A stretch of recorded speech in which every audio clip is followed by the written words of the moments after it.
So, if you tuned in yesterday, we were discussing Donald Trump finally getting to move forward on his plan to slowly destroy and defund the Social Security system in America. Uh, Not so much because he's a maniacal douche, although, let's be honest, he's a maniacal douche, but it's more because of the vacuum it would create and the fact that private corporations could then fill that void, and the small percentage of Americans who own the overwhelming amount of stocks, especially in the financial sector, would make a shit ton of money while everybody else would have even less money. And of course, this is, every capitalist's wet dream. And we wondered, what kind of fuckery would it look like? What would actually fill that void? And how much infinitely worse than what we currently have would it be? Well, it took billionaire capitalists all of one single day to let us know exactly what that fucking horror show would look like. Allow me to introduce to you the horror show. Billionaire Bill Ackman says mandatory investing accounts for every U.S. child could combat wealth inequality.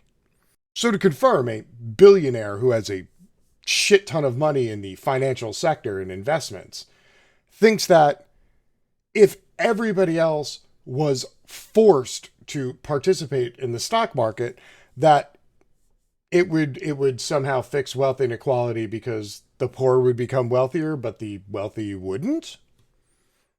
I mean, if you have $1 billion and I have $1,000, and a year later you have $10 billion and I have $10,000, did that increase or decrease wealth inequality? I question whether you understand what the term inequality means, but okay, let's continue. So, rather than nibbling on the bone, we can get right to the meat of just how much fuckery there is here. Let's see. Wealth inequality poses a black swan type risk to investors and U.S. capitalism, but government can work to solve it, the Pershing Square Capital founder Bill Ackman said in a letter to his investors. Wait a minute. Wealth inequality poses a risk to investors, so the U.S. government should work to solve it. Not capitalists or capitalism, which is the reason why there's wealth inequality. They shouldn't do it. Government should fix it. Without cutting into their profits, I'm sure, because, okay.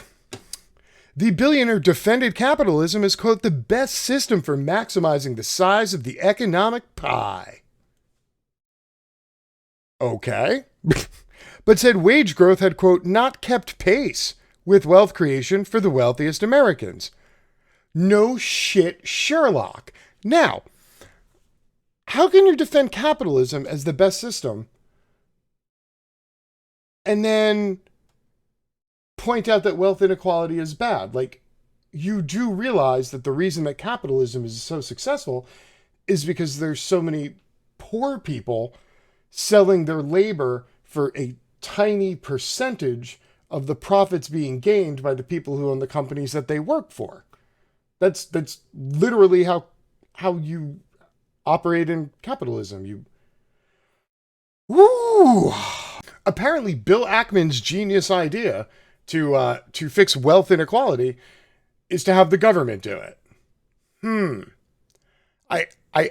I don't think Bill Ackman, the billionaire, would be really happy if the government decided to fix wealth inequality by tamping down or limiting the amount of profitability he could have. So this promises to be a really crazy plan, I'm sure. Hedge fund manager Bill Ackman says he views wealth inequality in the U.S. as a black swan type risk for investors and sees two potential solutions for aiding lower and middle income Americans. Oh, this should be good. In a letter to his Pershing Square Capital investors, the billionaire defended capitalism as the best system for maximizing the size of the economic pie, but said stagnant wage growth, for most Americans, presented, quote, one of the principal problems with the U.S. economy. It's not a problem with capitalism. It's just a problem with the U.S. economy. Because apparently there are other economies out there somewhere that operate within a free market system where there isn't wealth inequality. If any of y'all know about any of those, feel free to put them in the comment section because, of course, you fucking will. If the disparity worsens, a growing share of Americans will push for radical changes to the system or look to overhaul it, he added. Oh, you mean when too many of the poors get too poor, they pick up torches and pitchforks and they storm the ivory towers and they pitch the wealthy elitists out from the tallest window? Well, Bill might not understand economics, but apparently he knows history. You're 1 for 2 so far, Bill. Like those who rent rather than own their homes and thereby have no love lost for their landlords, Americans have no ownership in the success of capitalism, and who are suffering economically are more motivated to turn towards socialism or other alternatives. Well, let's break this down. Like those who rent rather than own their own homes and thereby have no love lost for their landlords, Americans have no ownership. All right, so I know it's an oldie but a goodie, but go ahead. Let's take it out of the toy box and dust it off here real quick. You ready? All landlords are parasites. Yes, all landlords are parasites. If you are a landlord, you too are a parasite. If you're like, oh, but my old mom has to rent out, the house so that she doesn't lose it, your mom is a parasite. There really isn't a fucking buffer zone here on this one, okay? All landlords are parasites. They are antithetical to the concept of the, quote, American dream where everybody can, quote, own their own home. All right, now the other half. Americans have no ownership in the success of capitalism and who are suffering economically are more motivated to turn towards socialism or other alternatives. Now, of course, the great capitalist fear here is that the plebes, the proles, the workers, the serfs, the peasants, that at some point they become so angry with the fact that they have so little while the elite have so much, will eventually just lose their shit and, quit and just walk off the job or just upend the apple cart completely and just go, fuck it. Like, that's the greatest fear. Capitalists often complain about government and, government regulation is the fear. Oh my God, government's going to regulate me out of business. The government, corporations aren't worried about the government. The government's in bed with corporations. The government helps corporations. The government gives corporations subsidies and tax breaks and no-bid government contracts. So don't believe the hype on that shit, okay? The real fear that corporations have is that their largely exploitable resource called the working class will demand more resources for their labor and drive down their own profitability. And the fewer people who participate in capitalism, the harder it is for the wealthy to extract more wealth from the rest of the world. So far, pretty much self-serving. It is incumbent on those benefiting the most to close the wealth gap and improve capitalism for the rest, the billionaire said. One solution Ackman offered was a program that shares investing gains with those who can't afford to enter the market. I'm sorry. It's incumbent on those benefiting the most to close the wealth gap and improve capitalism for the rest. That's not how capitalism works, Bill. Come on, Bill. Okay. Bill, you have like $2 billion.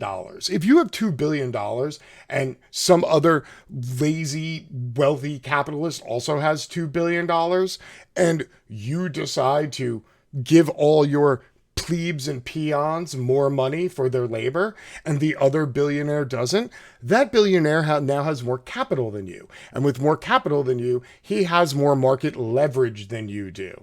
Thus, he's going to have another advantage. And you as a capitalist can't allow other capitalists to get an advantage over you and somehow chip away at your ability to cheaply accumulate more capital. Ergo, while you say this, you won't actually do it. Now, let's talk about Ackman's solution is a program that shares investing gains with those who can't afford to enter the market. How would that work? Please enlighten me, Bill. He said the government could fund an investment account for every child born in the U.S. that would invest in zero-fee stock index funds, compound tax-free, and be tapped only upon retirement. The government investing in accounts for everybody and then when they're old enough to retire, they can withdraw the money. I feel like we have something like that, but I can't quite put my finger on it. I should probably keep reading. If return rates continue to average 8% per year, a $6,750 investment at birth could yield more than $1 million by age 65, Ackman said, adding that such a program would cost the U.S. about $26 billion a year. Oh, cool. So Bill Ackman is volunteering to spend $26 billion a year of all of our money on stocks, and none of us get to have any say in where those stocks are invested, how those stocks are invested, and we don't get to touch any of the money until we hit retirement. So just out of curiosity, who would get the stocks if I die? You know, because I've already been mandatorily invested in them. I'm curious. Yeah. I haven't really thought it through, but I'm pretty sure Bill has. Let's see. Compounded returns over time are indeed one of the great wonders of the world. And every day we wait to address this issue, the problem looms larger. So what Bill is saying is that everybody having money that makes money without having to labor is one of the great wonders of the world. He doesn't believe the wonders of the world are, I don't know, the Grand Canyon or the Great Wall of China. No. Bill thinks that the greatest wonder of the world is the hyperextension of capitalism through compounded returns. And he wants everybody to be able to get a taste of that with taxpayers' money only when you turn 70 years old. But in the meanwhile, all of that money is invested in private stocks. Now, for those of you who don't know, we do have a Social Security. Now, the difference between what Social Security currently does and what Bill is talking about here is that when you pay money into Social Security, that money only gets invested in U.S. Treasury securities, like U.S. trading bonds, Treasury notes, that sort of thing. And what that does is it also stabilizes the U.S. economy and gives more foreign confidence in the value and the strength of the dollar because so many people are invested in it. What Bill is talking about is taking taxpayer money, putting it into stocks on the stock market, but not having any control over it and not being able to touch it until you're 70. Okay. Another option involves a mandate for corporations to set aside a fixed share of workers' salaries in a tax-free investment account for all workers whose funds could be withdrawn only at retirement. You do realize that Bill's two options are Social Security, right? That's literally what Bill is pitching is private Social Security. You're going to take a certain portion of everybody's taxes and put it into an investment fund, and then you're going to make the employers match that and take that money out and also put it in a fund that could only be withdrawn at retirement. He's literally describing Social Security, only he's taken Social Security, completely annihilated it, taken the concept of it, broken it into two separate parts so that he can maximize profitability by having two entities that now separately are forced to withdraw money because, again, these are government programs he's talking. These are mandates by the government. The government will mandate that corporations have to take money out, i.e. payroll tax, which is what we currently have now, and that tax dollars have to be invested, your tax dollars, the tax dollars that you generate as a laborer, a portion of those will have to be invested into a stock fund that you can't touch till you're 70. That's Social Security. He's pitching Social Security, pitched as two different entities, only they're corporately owned instead of publicly owned. That's literally what Bill is pitching. Mandatory investing accounts would help a larger share of Americans save for retirement, but they could also serve as an important lesson in investing, the billionaire said. You know what else would serve as an important lesson in investing? Maybe teaching some shred of personal financial literacy somewhere in the 12 years of public school. We don't teach financial literacy. I don't even think they teach people how to balance a checkbook anymore. They do teach you how to regurgitate stats for state tests so that your schools can keep funds. And that's about it. They're not teaching critical analysis, and they sure as shit are not teaching economic literacy in schools. The barrier to entry for retail investors has never been lower, with trading fees slashed in recent years and brokerages competing with various incentives to pull in new customers. Yes, because here is the problem with all the stock and share investments, okay? Number one, fewer and fewer people have money, so there are fewer and fewer people investing in the stock market, even though the stock market is at an all-time high. The overwhelming majority of stocks is owned by the tiniest portion of people. Bill is the CEO of Pershing Square Holdings. This is their company performance sheet that went out with the letter that he wrote, talking about how he was freaked out that all the plebes are going to give up on capitalism and turn to socialism. That is how well Bill has performed. Now, if you remember, Professor Richard Wolff was on with Juliana the other day, and they were discussing how the S&P 500 just had its craziest month ever. It has the highest profitability ever. And as you can see on this chart, dating back from January 04 until August of 2020, the standard S&P gains are up 335% in that time frame. In the same time frame, since Pershing Square Holdings started in 04, they are up 1,100%. And do you know what that big jump at the end is? Well, that's all the fucking corporate subsidies and the PPP loans and the bailout money and the trillions of dollars a day that the U.S. Treasury is pumping into banks and then financial holding companies are just squatting on. That's all that is. And the problem that they have now is that the benchmark, the bar, has been raised to a higher level as far as what their investors are going to demand as a standard return. Look at this investment. What happens if the gravy train stops? And the corporate welfare stops flowing and they can't go feeding on the government teat and all that money goes away. Well, shit, then all of a sudden their profitability is going to drop back down to 7% a year. And who wants to invest in some peasant 7% a year return, right? No. So Bill has figured out that if the government is going to eventually stop subsidizing the economic boon of the stock market, that he needs to replace that boon somehow. And what a better way than taking money from taxpayers and letting a handful of companies control what stocks all of that money gets invested in. And 70 years later, if you live to be 70, you get to open up and look at that account and whatever's in there is yours.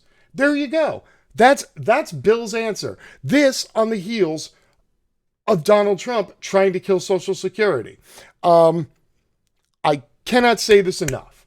I know government has its problems, especially our government. It might not really have a high batting average currently, but if you think the alternative to having the government suck is to have corporations privatize everything and have it suck even more while they extract more wealth out of the working class, good Lord, you have apparently overdosed on capitalism and you are just too far gone. This is a problem. He literally said the quiet part out loud, okay? This is billionaire capitalists saying out loud, we're looking forward to Social Security being decimated, and here's our pitch as to how we can get a piece of the pie.